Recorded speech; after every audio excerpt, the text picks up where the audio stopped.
All right, so we got a special episode today. You know how I love to talk about women in sports. We got it's powerhouse conversations. So welcome to another episode.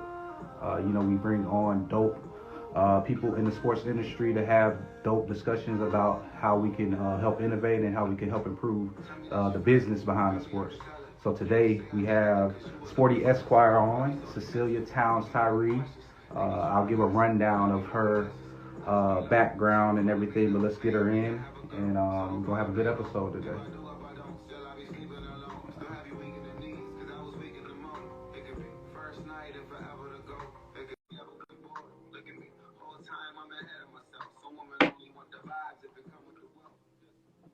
Get in.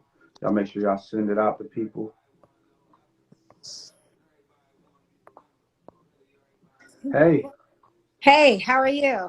good. How are you doing? I am great. Just That finishing is. up a long day. I completely understand. My last meeting went a little long, so I finished up a little late right before this too as well. But we'll let some people get in. I see people are joining now. But was your day okay? It was good, Good. putting out little mini fires. Yeah. Never, That's how it goes. Right? yeah, it's never Never a get dull old. moment. My 9 to 5 is, I'm employment counsel, and so, Mhm. it's always an issue. Somebody's always not happy at Yep. work. Yep. So, Yep. Yep. So I will introduce you. I'll give a brief background, and then you can introduce yourself. But so we have Cecelia Towns Tyree on, Sporty Esquire, graduate of Howard University, UCLA Law. You were also on the women's tennis team at Howard. Is that I correct? was. Yep. And like you said, you're employment counsel for Lyft still. Yep. Yep. And so, just tell everybody, how you, because that's your professional background, right? Tell everybody how you started Gladiators, and just give a little background on yourself. So, like you said, I played tennis at Howard, but that didn't start my athletic career, right? I Mm-hmm. played sports my entire life, tennis, track, soccer. And when I went to law school, I essentially, I thought I was going to leave sports behind. But once I graduated from law school, I graduated actually in 2009, and that was like the heart of the Great Recession. And so I Mm-hmm. got a job. I got my first job as an attorney. But I realized that I was kind of like missing something, right? I felt like I just needed to be doing more. Mm-hmm. And I quickly realized that what I was missing was sports, right? I Right. hadn't played competitively since college. I had been focused on basically becoming a lawyer, and now that that dream had been fulfilled, I realized I was still missing something. And Right. so I sort of looked around, and at the time in 2000, this was fast forward to about 2012 Mm-hmm. ish, yes. I realized that there was a void in women's Mm-hmm. sports. There, this was right before ESPNW was even a thing, right? So there were no Right. major outlets that were consistently talking about women in sports and issues Right. that dealt with women in sports. And so I was like, well, I'm gonna do it, and I mean, truth be told, this happened in 2012, but I had like had a few iterations of what I wanted to do. There was a lot of sort of failure and denials that brought me to creating Gladiators. And we Mm-hmm. could talk about that if you want later. Yep. But that was the impetus for it. I just saw that there weren't enough people talking about women in sports. Right. And so I decided that I was going to do that. And from there, it grew into having events and Right. content and workshops, things like this. No, very similar to me. Like, right. So after I stopped playing sports, I went into sales and marketing, but sales gave me that opportunity to be able to compete And so it was a natural transition between playing sports and then competing by the business world and getting into the sales world. So that's definitely Yeah, that story of just finding that passion somewhere else. You have to do something to keep your mind going, because as an athlete, absolutely. it's always going to be going. Absolutely. So how did you utilize your, like you said, your law degree and your professional background to create, Gladiators? So I actually initially, I mean, I think the only connection, lawyers, we write a lot, right? And Hmm. so, in undergrad, I was an African American Studies major. Okay. And so I think that was the initial connection, was just me enjoying writing, being trained Hmm. in like legal writing and writing in general. But it soon turned into, as Gladiators grew, I decided, actually, I want to do more than just write for the blog. I think I want to write for other publications. Hmm. And I knew, though, at that time that I needed to create like a niche sort of writing market for me. Right. And so I looked at what I had in my bag, and what I had in my bag was, this love of sports, this advocacy for women, Hmm. and then my legal background. And so how Hmm. I first pitched myself to ESPNW to write for them was, I want to write about women in sports law issues, right? So combining my expertise as an attorney, especially in employment, like a lot of what you're seeing when you look at collective bargaining agreements or just Hmm. contracts, is actually in sports is like employment law, right? Like Right. every employee has contracts. If Right. you have a union, that these athletes, they're a part of unions. So all of this is employment law, right? So I Right. knew that I could apply my expertise as an employment attorney to write, in this specific area of Hmm. sports. And so that's a lot of what I was initially writing about, was like Title IX,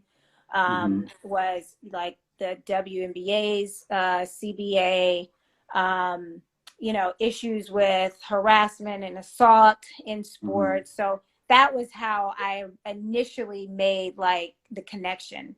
And then I think the other way I used the law for Gladiators was basically in helping to establish like some validity to our brand. When Hmm. we would go to companies and try to pitch, like, let us bring this workshop to you, Right. or, let us host this event here.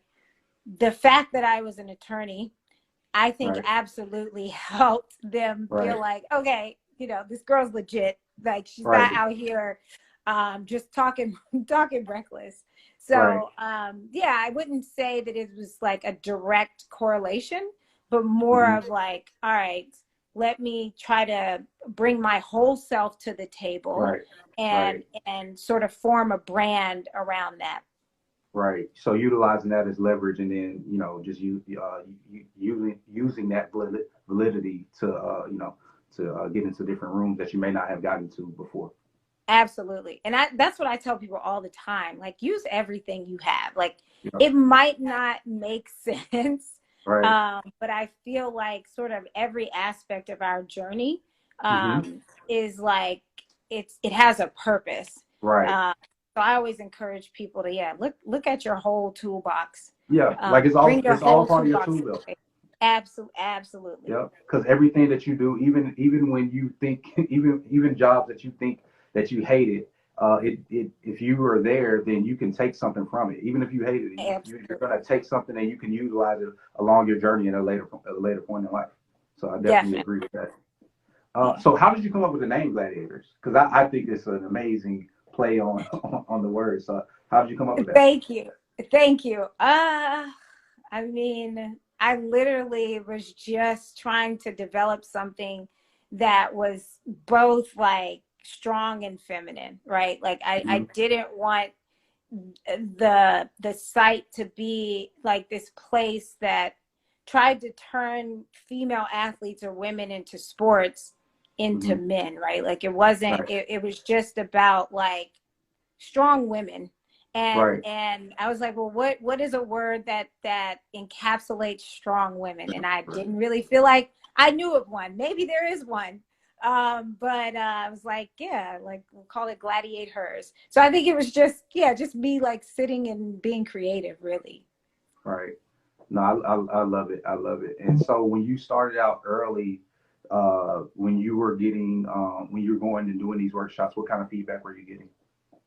I mean, I got so actually the workshops initially started for student athletes. So Okay. backing up, I was telling you how, you know, gladiators actually came later in the game.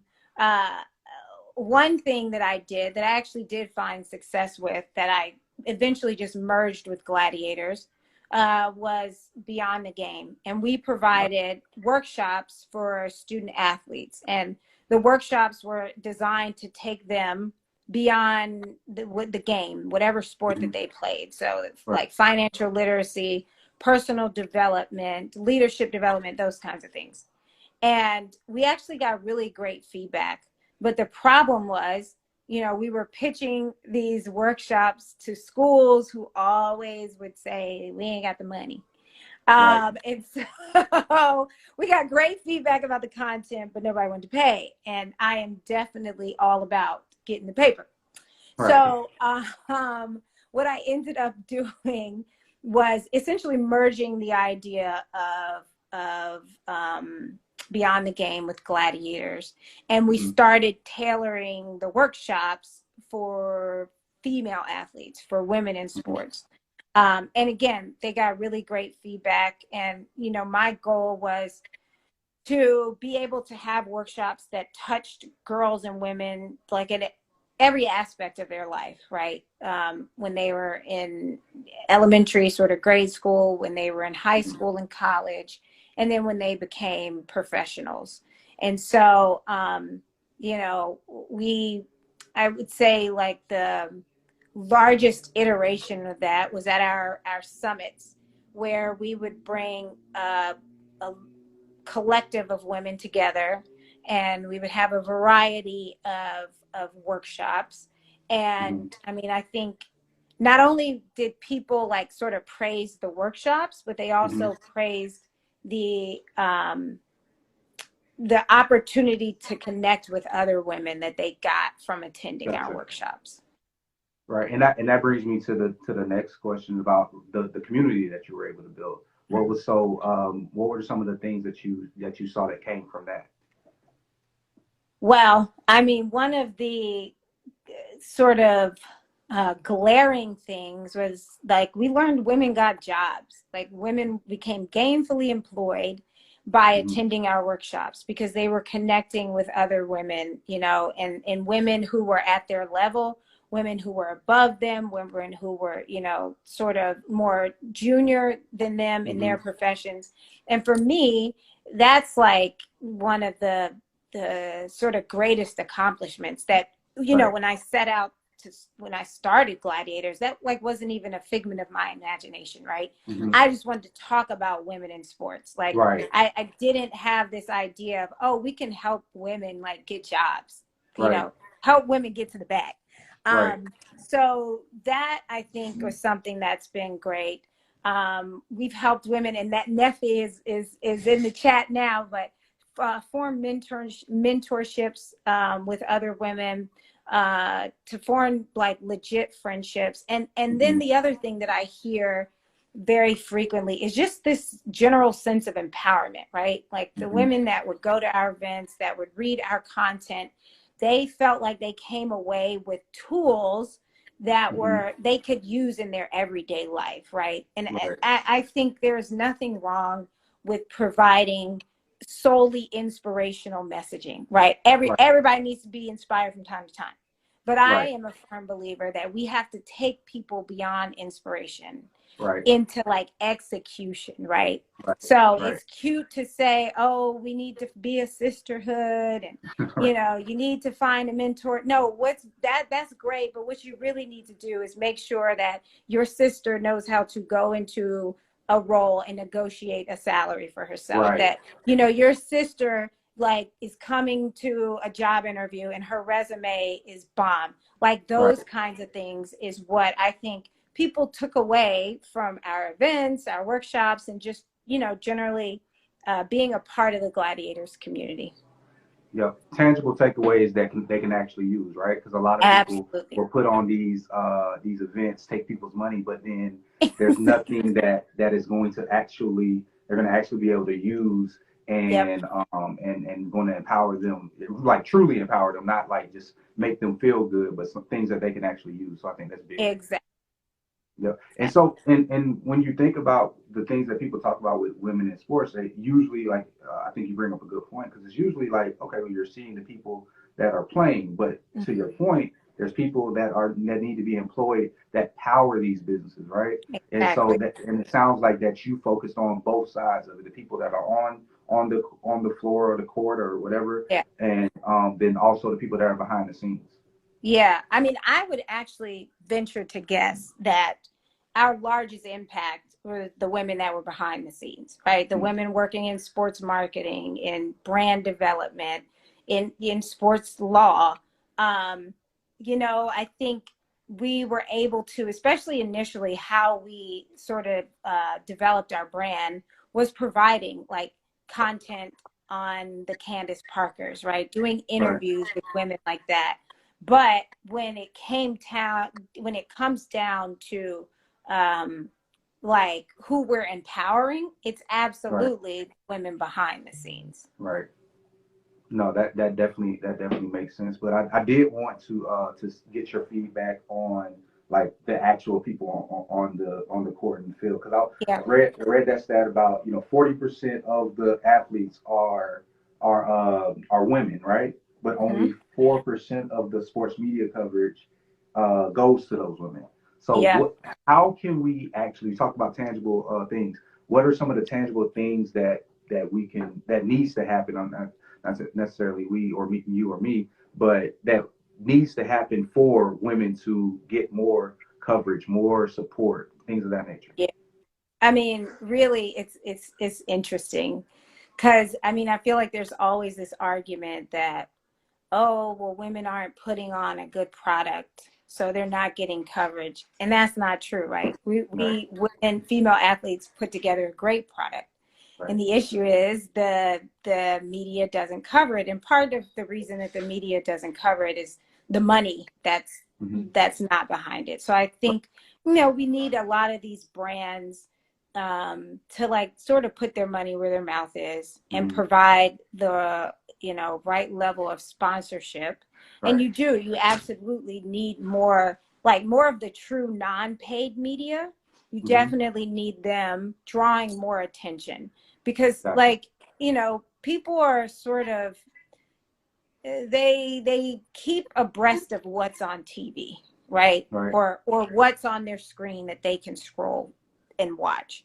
right, So if you know ESPN is not covering women in sports for whatever reason, people are going to get this sense that it's not important because it's right, not on their TV, because it's not on their phone.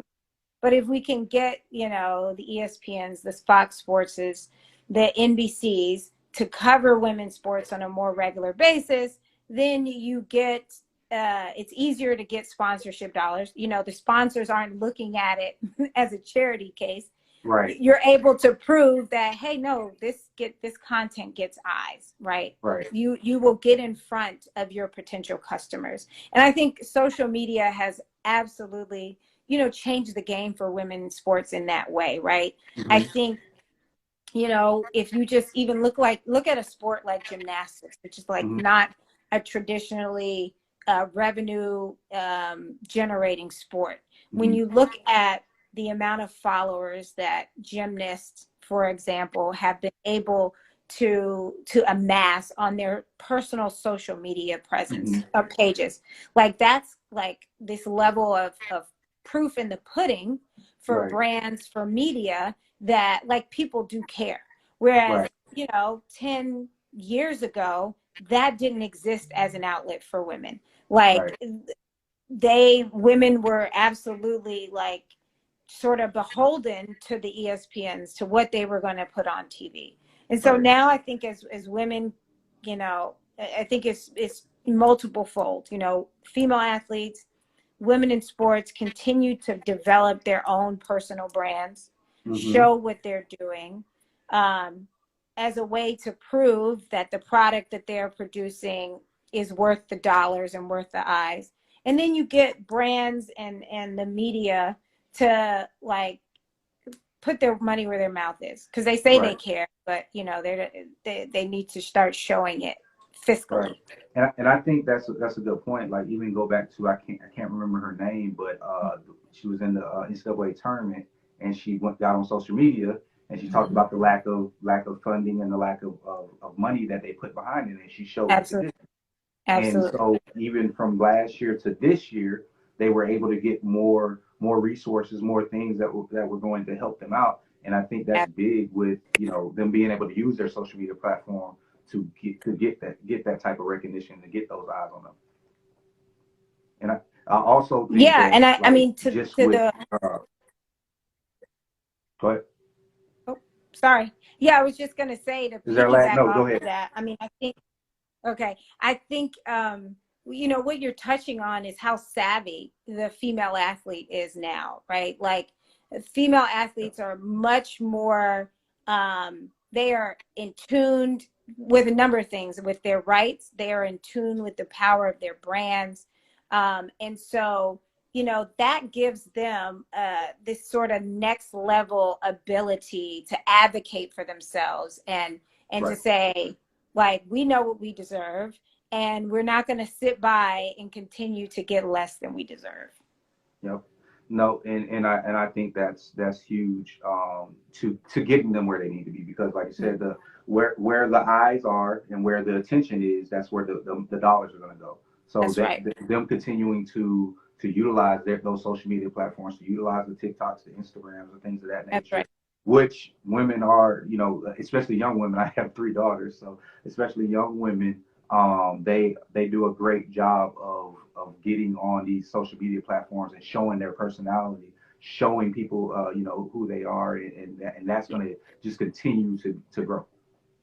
Absolutely. I did an article. This was a while ago, like right when the NCAA, you know, decided they were going to allow athletes to use their name, image, and likeness, right?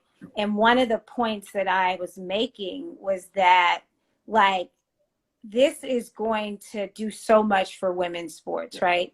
I think, you know, like if we go back to the gymnastics example, right, where a sport where typically, you know, sponsors aren't dumping the kind of money that they're dumping in basketball into, you know, gymnastics. But there were, and I can't, her name is escaping me right now, but there was like this gymnast from UCLA, and like she was popping, and she had like I think maybe close to 1 million followers, and for somebody like her, there wasn't necessarily a career for her to develop, a way for her to earn money Mm-hmm. as a gymnast, like, but for NIL, right? Right. Whereas for the men's basketball, like it was for a lot of them, you know, they had a lot of avenues to go Right. play professionally, right? And make a really nice living for themselves. Mm-hmm. And so I just think you didn't ask about this, but I think that NIL, you know, just has the power to really be impactful for female collegiate athletes in a way that I don't want to say it's not impactful for men. I think that was a given, right? Right. I'm saying that I don't think people really thought about the significant Right. impact that NIL could have on women and women in Right. sports. No, no, you're good, because that was in my notes to ask you about NIL. Okay. So, but that's a good segue, because with NIL, I know a lot of people think about, like you said, you know, how it can impact the men, but the women, like you said, they previously they went through their whole 4 years, even Mm-hmm. if it's not just a big money maker, but Mm-hmm. they are making money off of Yep. them. Schools are making money, and they were not able to capitalize off of it or make any type of money. That's And then right. they would just be their career was over, and then they would go into the workforce, right? That's right. Now we have they have an avenue where they can make money, be a quote unquote entrepreneur, That's make right. money off of their brands, which they are going to be great at building their brands. So Yep. then they're able to build those brands and capitalize off of it. And then they also, the thing about it, they can't work, right, while they're a student athlete. But Hmm. now they can make money and then leverage what they have done to go and get in a career because they can show exactly what they've been able to amass and they have some analytics, they have some data that shows, hey, this is what I bring to the table, this is what I was able to do, and now Yep. I can do something after sports. Absolutely. Yep. Absolutely. So no, I think that's huge. But how do you see it impacting maybe sponsorships for the actual programs? Yeah, I mean, I don't think I certainly don't think it's going to impact them in a negative way, right? I Mm-hmm. mean, I think that it can probably offer the opportunity for schools to maybe diversify some of Mm-hmm. their sponsorship.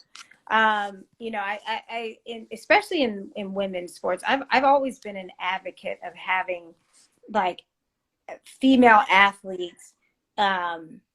To develop partnerships with sponsors that are not that are sort of non-traditional, right? Mm-hmm. Sponsorships like, I mean, Tampax, right? Right, right, That right, that are not like, they're like, duh, why don't we have female athletes selling right, tampons? Things right. like that. And so I think that as you open doors like that with NIL for our student athletes, our female student athletes, then I think you can also open the door for more creative sponsorship with the Yep. schools that they're attending. But I definitely don't think it's going to have like a negative impact. I Right, don't think, a school is no longer going to sponsor a school because they're going to sponsor the athlete instead. right, right.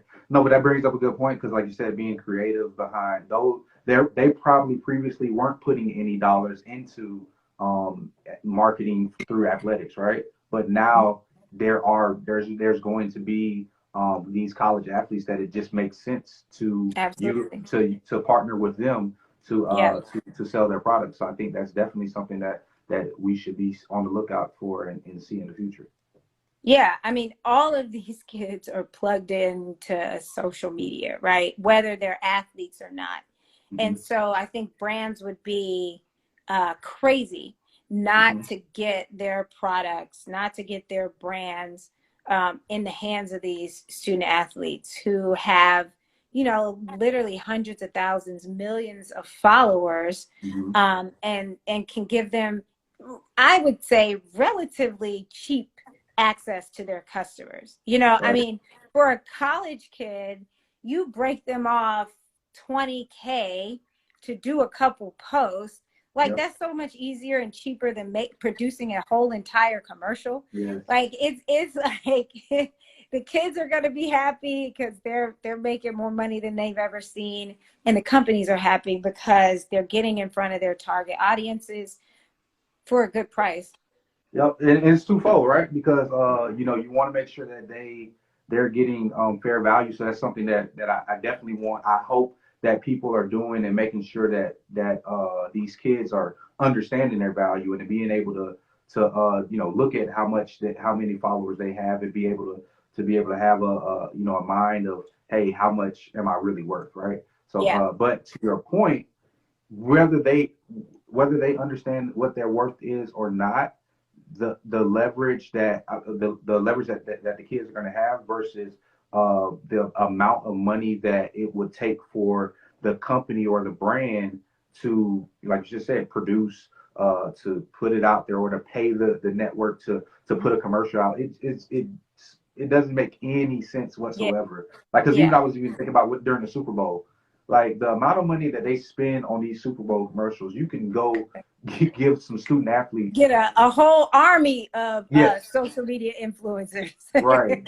Like I saw an article on it, like just the return on investment of a social media influencer versus what you're paying for a commercial, and it's just mind blowing. Mm-hmm. Yeah. Yep. Yep. So I know we're coming up on our time, but I did want to leave you some time to talk about some of the things that you see coming in the future, or some of the things that like you're passionate about moving forward with Gladiators. Yeah, I mean, we actually announced back in maybe October, November that we were kind of going on a indefinite hiatus. Hmm. And so I'm eventually we'll get back at it, and the goal is to expand our reach, to Hmm. touch not just strong women in sports, but women as a whole. Hmm. And so, definitely in the process of figuring out what that looks like.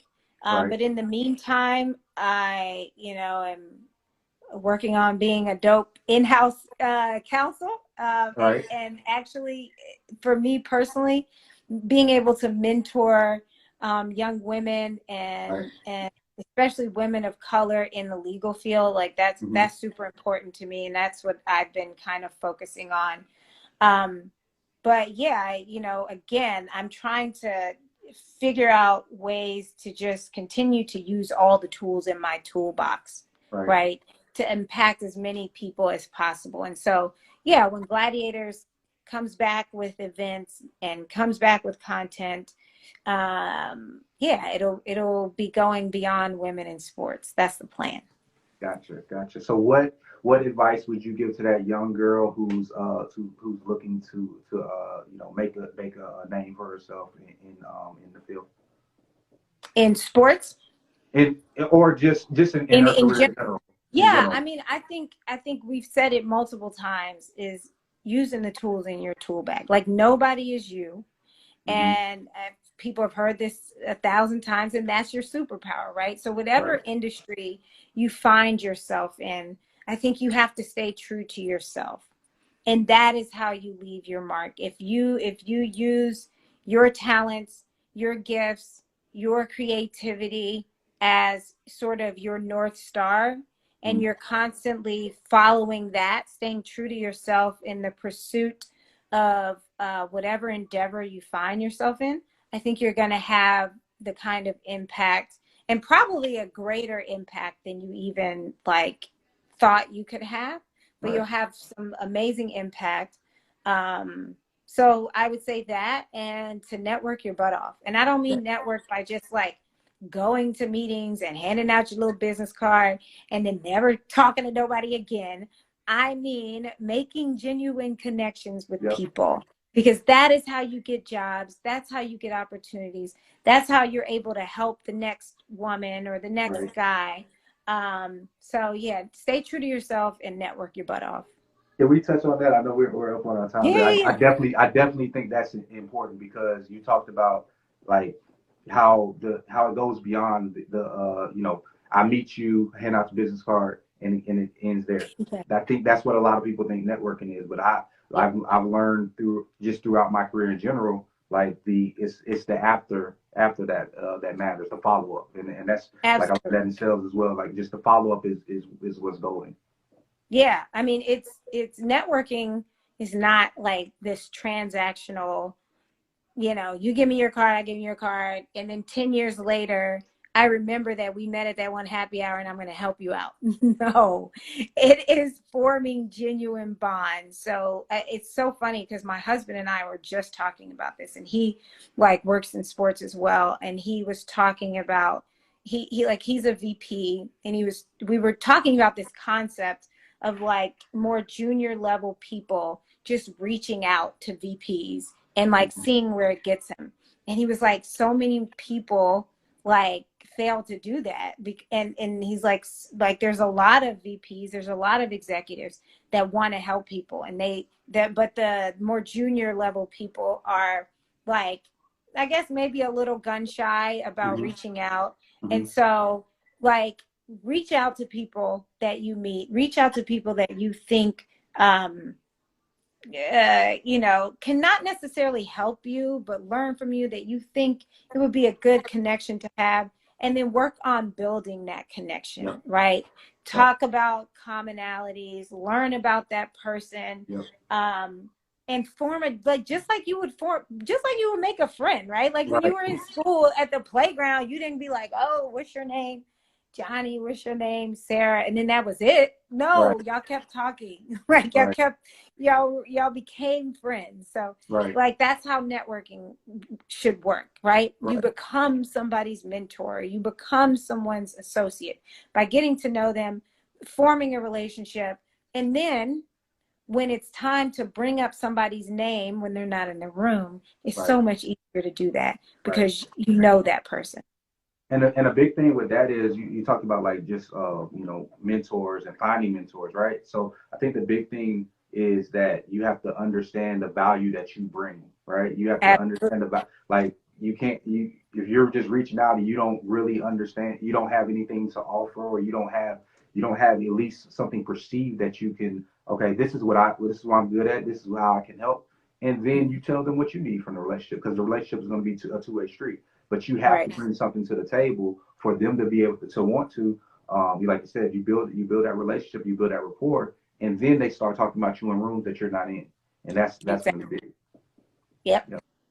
So again, thank you. I definitely wanted to end off on that note, but I appreciate you coming on. I really enjoyed the Absolutely. conversation.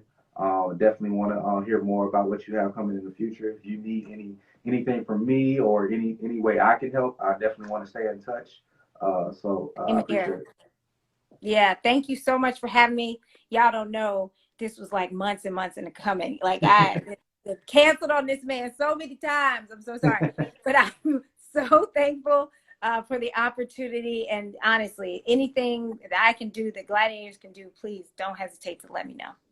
Will do. You have a good day. All right, you too.